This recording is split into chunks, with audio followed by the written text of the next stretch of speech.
But I just don't, especially with Microsoft. They pulled the original Xbox plug marketplace quicker than fucking setting fire to a cat or something.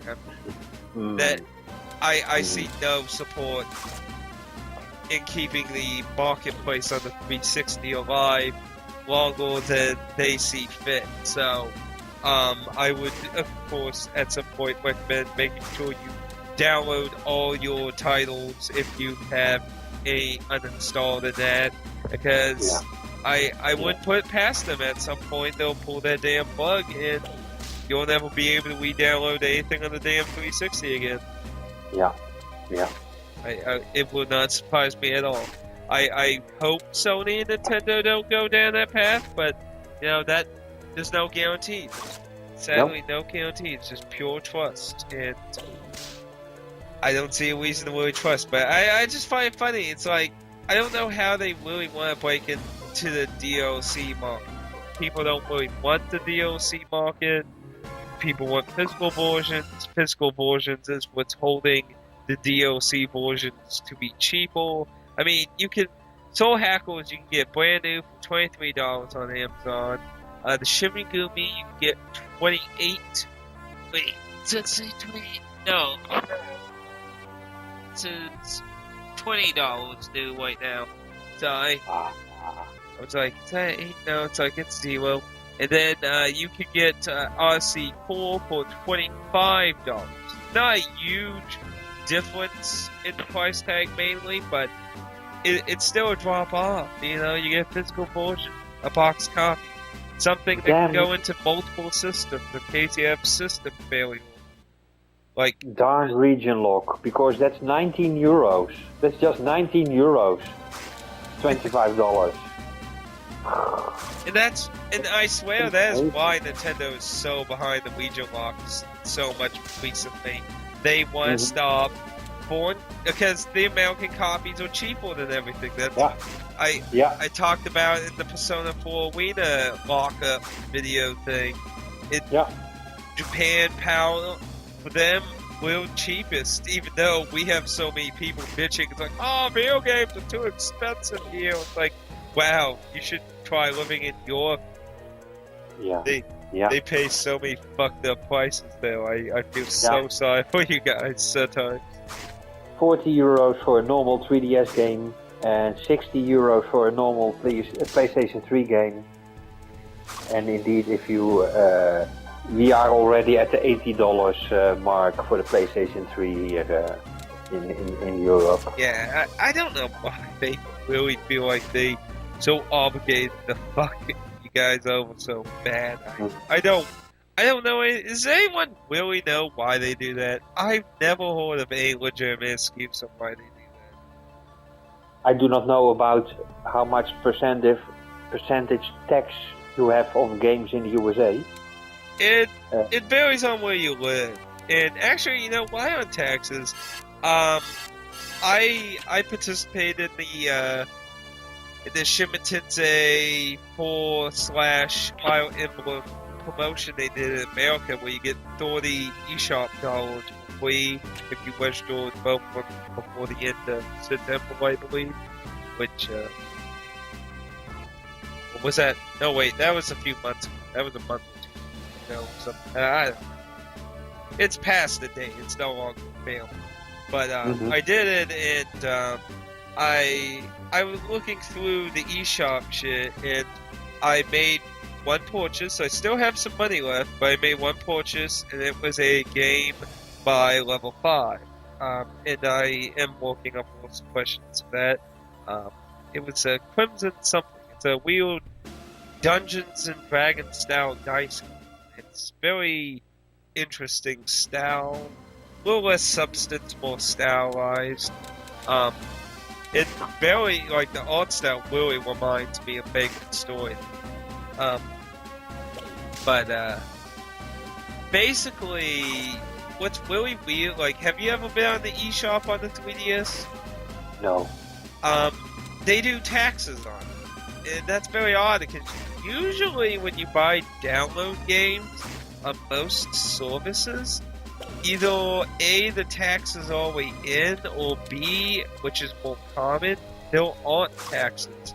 Because most, at least in America, most states that don't have laws and things about taxes, online stuff, shit. It's like, it's very, like, I don't know how PAL areas are, like, with stuff like that. I don't know if they have laws related to stuff like that. But on the eShop, they do taxes, and you put your zip code to be taxed appropriately, which, in my opinion, is so stupid if they're trying to actually enforce that. Because you can claim you live anywhere. Mm-hmm. There are several states that have online tax laws and that. And so if you don't want to pay taxes, you can input a zip code that's a state that has none, so you don't get taxed. It's like, I was like, it's like the most sabotaged, dumbass thing I ever seen. Yeah. It's like, I don't even know, like, I don't even understand why they're doing it, because I know on the Nintendo Wii U they didn't have taxes, so I don't even know why the fuck they're doing it now, all of a sudden. Which, I'm not saying they shouldn't tax, I'm just saying why this, all of a sudden you're taxing in the most stupidest manner possible. Like, everyone, like, I went to, because I was confused by it at first, because I was like, this is weird. So I went on to, like, Game FAQ, and there's, like, a whole topic of people discussing about it, and it's just full trolling shit, people making fun of it, being stupid and stuff. I just, like, they seriously made it like this. You could just claim you live anywhere. I'm like, I don't know. But, it seems so weird to me. I just don't, I still don't see the point of buying download games on console for the most part, unless that is the only way of getting the game, because it just seems so pointless. On the PC, it makes more sense, especially like I always recommend GOG, good old game, awesome place. They just had an RPG sale just recently. I just got a shitload of RPGs. Some of them I won. That was really awesome. I mean, like, I can get behind. That's another video I want to make, because, you know, a lot of people have been talking about the future of downloading, like people like what's his name? Which will Tech TV or something like that. I know he's been freaking going up and down about a lot lately.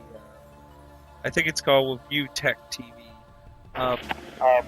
Well, they're just, but he's not like the only person that's been doing it. There's been a lot of people just be like, it's the future, it's where we're going, live with it, like it, hate it, it's what's happening, it's where the future is and stuff. And I want to make a video where it's basically a video. It's going to be like, you need to talk with your wallet. If the digital age is coming, you need to show more support in DRM or reasonable DRM systems versus stuff like Spore, ROM that EA used with like Spore and like online always DRM, because that shit's bullshit. Yeah. Like that's just unreasonable. I can understand protecting your product through its own limit. Got that. But when it's an inconvenience, like, fuck, that's just bullshit. Yeah. I mean, I'd love everything to be just DRM free on the PC, but I can really understand how not everyone's going to get behind AAA people. Which is funny, because GOG is owned by, you ever played The Witcher? No. Never played The Witcher? It's kind of like, I guess, a more violent form of Fable, I guess you could say. Like, it's a third-person action RPG, kind of like Fable, but more violent. Oh wait, I think I played a Witcher, and then at the moment you got inside some ramming wooden construction. I mean, I haven't played them yet. I've been thinking about getting the first one, GOG is owned and ran by the people who make the Witcher games. And I don't know 100% sure if this is all accurate, but my understanding, the reason GOG actually even was born was because of apparently, like, and like I said, the story might not be accurate. I probably got some things mixed up or inaccurate, but to my general idea of what I understand, the original release of Witcher had, like, shitty DRM on it, and they experienced so much backlash and shit, and, like, unlike other companies, they did because Steam's done several checks with DRM protection, and has shown that the, like, online always shit stuff has shown much more sales forces, more reasonable measures of it, and they're just like, it wasn't worth it. It wasn't worth it at all, and it's like they tried out DRM free and shit, and they're just like, this went so much better, and they just went to making GOG for classic old game, modern game, indie game, pure DRM free games. Like, you can buy The Witcher, like, you can sell modern, not a lot of people obviously do it, sadly, but, like, all their games, they put on day one, like, Witcher 2, as far as I understand, was day one on GOG, and they always said Witcher 3 will be day one on GOG. It technically, and I read, like, some article talking about The Witcher 2. Well, they were saying, like console versions of it or something were actually like pirated more than the DRM-free copy of the game, which, technicality, when you're thinking about it, is stupid, because the DRM-free is, well, easy. You can just throw it on a disc and give it to everyone. But it's like, why will console versions of it pirated more than what is essentially a copy that has absolutely no protection literally on it?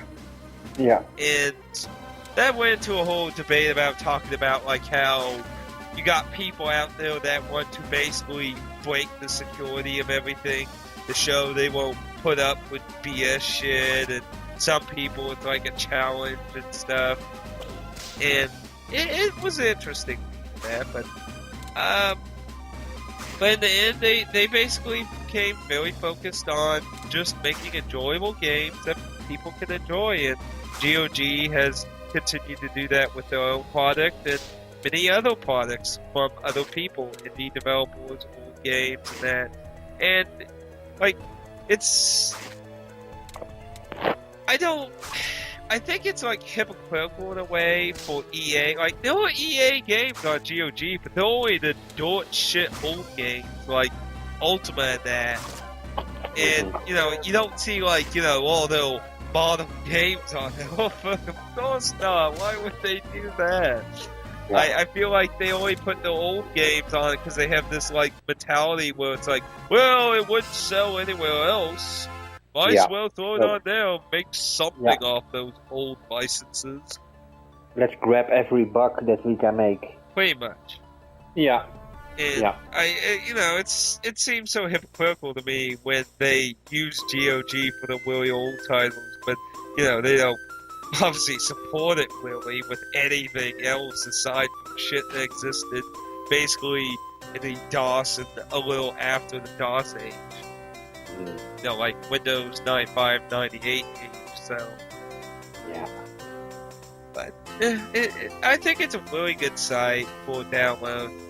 It treats you like a customer. You can always re-download. You can make copies. You can back it up, put it on your shelf. You can make your own physical copy. That's something I actually want to do with a lot of them. I want to actually make physical covers and put backup copies for my own, personal future, obviously. Because, that's always the worry with download shit. One day, the business might do some fucked up thing, and boom, and the store goes down. You can never get anything ever again. Yeah. That's always the major worry with all these things, and or losing licenses, like when Xseed lost the license to oh, what was that PSP game? Brave Storm, I think it was called. A New Travel. The digital version of that game, Xseed lost the license to, so you can never get the English download version of that game ever again, and it's gone in that form. So now, imagine on a larger scale, like just some company that just completely sunk 100%, and the game only existed online and nobody bought it, so it gets whipped off the store worldwide and it's not available, period. I mean, that's such a shame to think that kind of thing, and it's already happened. There have been several titles on PSN and the 360 that have been removed permanently, and the only way they can still be re-downloaded by people who originally purchased them. If you never purchased it, you'll never, ever get it. Yeah. So, but, I mean, I know, like, you don't, like, download in any form, really, right? Right. I'm also the physical... Yeah, I mean, I love having physical, I love seeing the physical, but, I mean, admittedly, my big problem is it comes down to my rights to own the game, and a lot of digital forms don't let you do that a lot of times. That's why I don't have a problem with GOG. Treat you like a customer, you have rights, you can back up, download it on, you can put it on all your, if you have 500 PCs in your house, you can put it on every single PC if you wanted to, whatever the hell reason. It's no limit. You're not treated like some fucking pirate or something. That's why I've always been a very non-big. Like, this is probably this and last year have probably been the most PC stuff I've ever played. Really, like, I don't hate PC all outright, but I've never been a big PC person. I just never been. For me, it's just the other way around. I've always been a PC gamer. Yeah, I remember you told me you used to actually be very big in PC, and you just recently. But then for PC, that was not. Well, let's say I did not spend that much money on games. I think I have 2 or 3 physical games for the PC. Yeah. And for a gaming console, it feels good to buy a physical copy. But for the PC, somehow it's well. In those days, I spent all my money on other stuff, so I did not have any money to buy games anyway. Yeah. So so it was a bit. Always been PC, and now last 3 years I've been playing consoles more and more until now. I gotta think hard for the last game that I played on the PC. I think it was World of Warcraft, and since then haven't played much on it actually. Yeah, I've been really getting into the indie scene for the last probably for a good majority of this year. Like, I've been really getting into a lot of indie games. Yeah. And that I can understand, because there's only one option if you want to play those games, and that's buy digital download. Yeah, but to be fair, they treat their customers fair for the most part. Most of them sell. If you want Steam, you can get Steam. If you want the sell service, you can get the sell service. You want DRM free version of the game, you can get DRM free version of the game. Hell, a lot of them on their home pages give you multiple licenses. A lot of them will be like a DRM free and a Steam copy. I mean, it's just it's been a lot more interesting than a lot of AAA titles when it comes to innovation. Like, I mean, I haven't found too many interesting indie RPGs, but when it comes to other stuff like story, graphic, art style, or just new gameplay ideas, I've just been having a lot more fun with a lot of indie games, really. But I mean, you know, I still enjoy good big games. Obviously, RPGs are still awesome on most of the home systems and that, but they're also interesting indie RPGs too. I haven't found too many that interest me too much. Well, I found that Hotline Miami was they sell it on the PlayStation Network. Yeah, it's on PS3 and Vita. I would imagine the Vita probably plays better.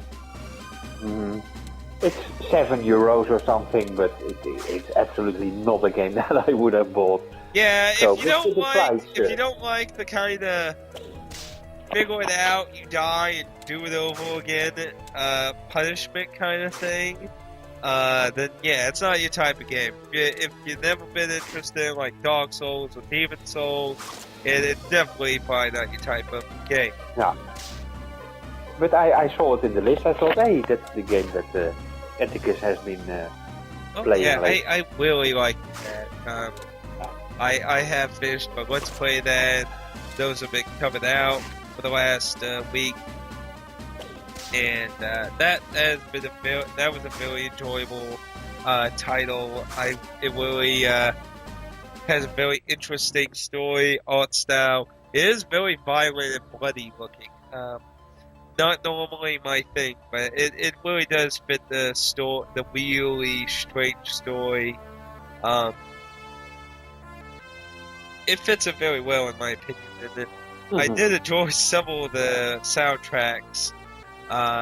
There was one specifically I really, really liked, and in the second part of the story, there was an arcadish one I liked too that was very catchy.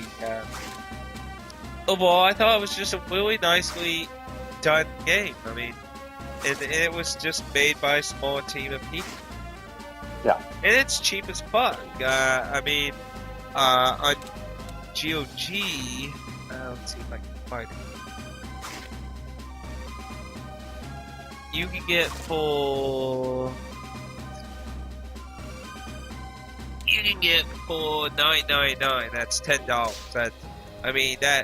That's you know, $10 for a video game is an awesome price if it's a decent game. Hotline Miami, in my opinion, if you're looking for a very interesting puzzle, it's really kind of hard to call it a puzzle game, but in the way it is, because you know you have to figure out what to use and how to approach each room based on what the people are yielding and such, and to be careful, aware of how much noise you make. And I know it's kind of weird calling it a puzzle game, but that's really how I think about it. It's a really interesting kind of puzzle game, and I really I noticed you in the videos checking a room. Oh, these are those kind of guys, so I have to do this approach. So that makes it indeed a little bit. Yeah, because guns make noise and they can attract people, while melee stuff doesn't. And eye contact and stuff obviously gets people to come towards you, so you can use that kind of stuff to your advantage. Like, you can, if you in a room with a few guns, you could actually purposely draw a horde of them into the room and just take them out with guns. You can stealth with, you know, like, I used the Tony mask. It's a tiger mask. It allows you to kill targets with fists, where it would just normally knock someone to the floor and you would have to finish them off. But I liked it using that a lot because it allowed easy accessibility to a way of meleeing somebody without relying on having a weapon. Yeah. Because you can lose weapons through throwing and such. So you kind of always have something to fall back on. But yeah, I definitely always recommend Hotline Miami. I really enjoyed that. really enjoy that. Always recommend good old game. But probably ramble too much on that. Have you played any more Neil? Nope. No? Oh. Yes. No. It's at the moment I'm busy with 3 games, so I Just played too much that Xeno played. yeah, but tomorrow again. This Gaia D2 is finally this Gaia that I like again. So I'm enjoying that one very much. It's so good to see the old characters again. Edna and Laharl and Flom, of course. Yeah. They make such good characters, and that's the problem I had with 3 and 4. I did not like the characters in 3 and 4 very much. I kind of like 3 a little bit, just for laughs, but I think 2 didn't fit as well, because, I mean, the characters are kind of crazy evil. They're kind of like a chaotic good. Like, they're not real evil, but they're not exactly law-bidding citizens. Mm-hmm. Chaotic. And, you know, yeah. 2 starred a law-bidding citizen type main character, so I thought that kind of hurt the kind of humor that pretty much every other Disgaea game. I haven't played 4, I don't know really anything about 4 except that main character is a vampire and he apparently likes sardines. Yeah. I don't know his personality, so I don't know if he continued that kind of trend of being chaotically good or just... Yeah, it's no Laharl, so that's very welcome to have again. And Xenoblade Chronicles, of course, and since today Grand Theft Auto 5. Finally, it was available in the stores again. It was sold out for 1 week and a half. Well, it did sell over 1 billion copies in one day. So I had to reserve 1 copy, and today they got a new batch of games, and I was on the list of people who reserved the game that I was on time with reserving. So finally, I can play a violent game. How it starts. How it starts is definitely violent.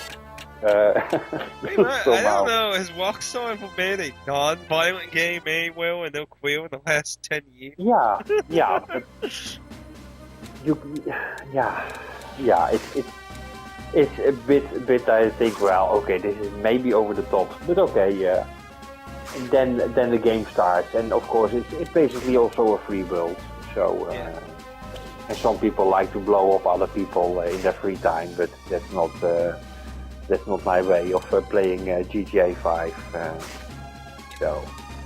Well, the reason I bring up Neil is because a lot more news on Dragon Dragoon 3 came out, which is Breaking Guard in America. Still no announcement of anything for the Western world, but a new trailer came out. And a little new information, not a whole bunch of new information, but a little. But it has a new trailer, and apparently, I think it was the director and the writer noticed the petition that the West has made to try and get the game released in the Western world. So, apparently Square Enix is aware that there is a petition for the game, so a lot of people are hoping basically they'll release the game. Because they have been a lot more pickier with what titles they bring over. They have been focusing on this weird mentality that we want to really get in that Western market, like with Mind Jack. And whatever the hell game was that was just this shooting game, they were really obviously trying to get into the Western mindset or something. I don't know, but I would really like to see Breaking God 3 come over. It's going to have the same person who did the music for Neo. That some of the team from Neo is on there. The director and writer, I believe, is one of the people that helped with Neo, but he wasn't the main one. I do know the guy who did the main story for Neil in the novel. He retired, so he will not be working on Drinking God 3, as far as I'm aware of. Or if he is, he's probably being talked to. It's looking good. Graphically, it's looking good. The story, I still saying I'm calling it in my video, which I don't know if you saw that, but I'm still calling the plot. But still, I'd like to enjoy it. It looks like it'll be interesting in that, but I just don't know. It's really a 50-50 thing. I don't know if Square Enix is really going to give us a try or not in releasing it over here, because they basically, Ubisoft published number 2 for America, so they obviously basically had no faith in 2, so, you know what I mean? Yeah. So it's kind of like, well, should we even care about it? Unless 2 sold very well, which I don't really know the numbers for 2 for America, so I'm not really sure if that actually did so well in America. But I'd really like to see it. On the upside, at least it's on the PS3, so if it doesn't, I can always import. Yeah. But hopefully you'll get back.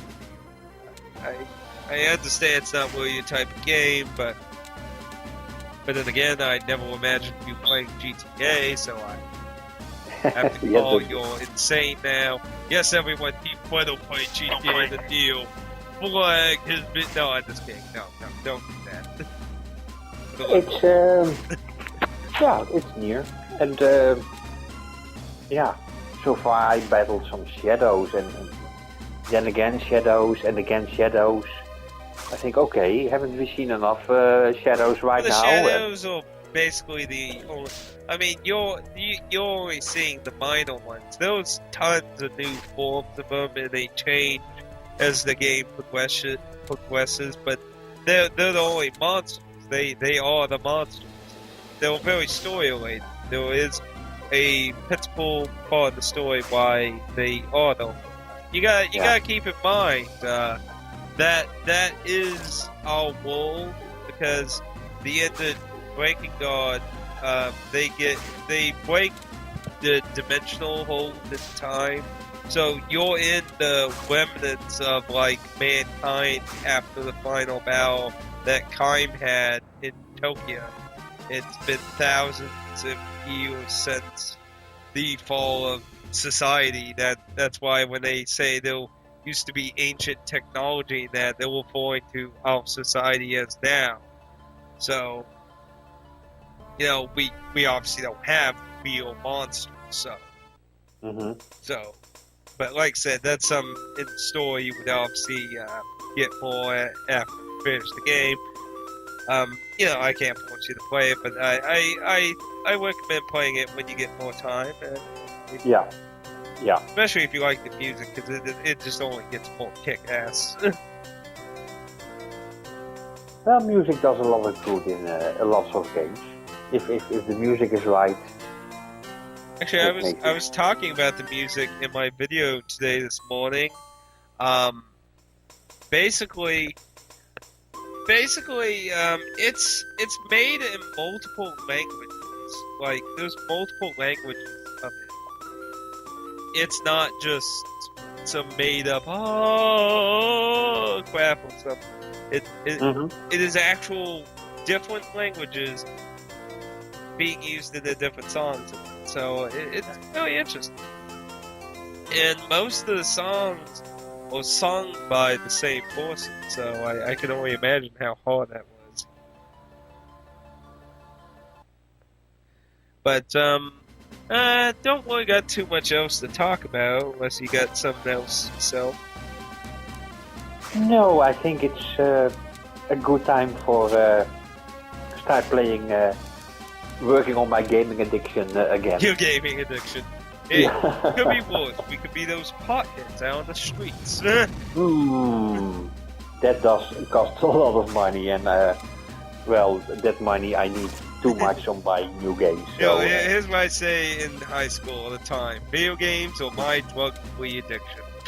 yeah, So there you go. yeah, yeah, Clean, I'm a good citizen, I have a job, and I do nice stuff, I care about the environment, and I play video games. So, yeah. if you want to call me scum of the earth, then okay, but I like to think there's a lot more shit out there. Mhm. Okay, Yeah. well, Hey, then, it was another great episode. yep, and I like to thank everyone for watching and listening. I've had a number of good comments of that, people saying they've been enjoying listening to A Jolly Good Time while driving to work and such, which it's usually what a lot of people do with podcasts. Like they will, travel and stuff. They're just listening to a long 2-hour thing for that. Yeah, and the view count, I noticed the view count of Jolly Good Time doesn't score as high as normal videos, but okay, it's indeed, I'm glad that still some people can enjoy our rambling about all different It's just rambles, and I would say that's probably why a lot of people don't watch. I mean, it's not a pre-scripted, coherent thing, Nope. Nope. I'm not a very planning guy when it comes to my opinion comment that it's not professional at all. So, and I have a small view base. I'm over 300 subs on my main channel, so I mean, I'm still a very small channel, but it's always nice to hear good comments and people saying they're enjoying videos. That makes me feel good, and it encourages me to keep making videos for people to watch. Yeah, me too. It's basically it's basically the same guys who make the comments, and it's some little bit. It makes a. Well, it's always nice to see some new people. True. And that. I mean, I've just had somebody commenting on several of my Drinking Guard videos. He was talking about like the final boss video, and left a few comments about Breaking Dawn 3 and that. And I don't always get tons of new people, but it's always somebody nice or popping in on the Tom Sawyer video going, "Oh my god, this exists!" Yeah. Tom Sawyer with the RPG for the NES, Japan only. Oh no, not that game again. I always get some random person. It's like, yeah.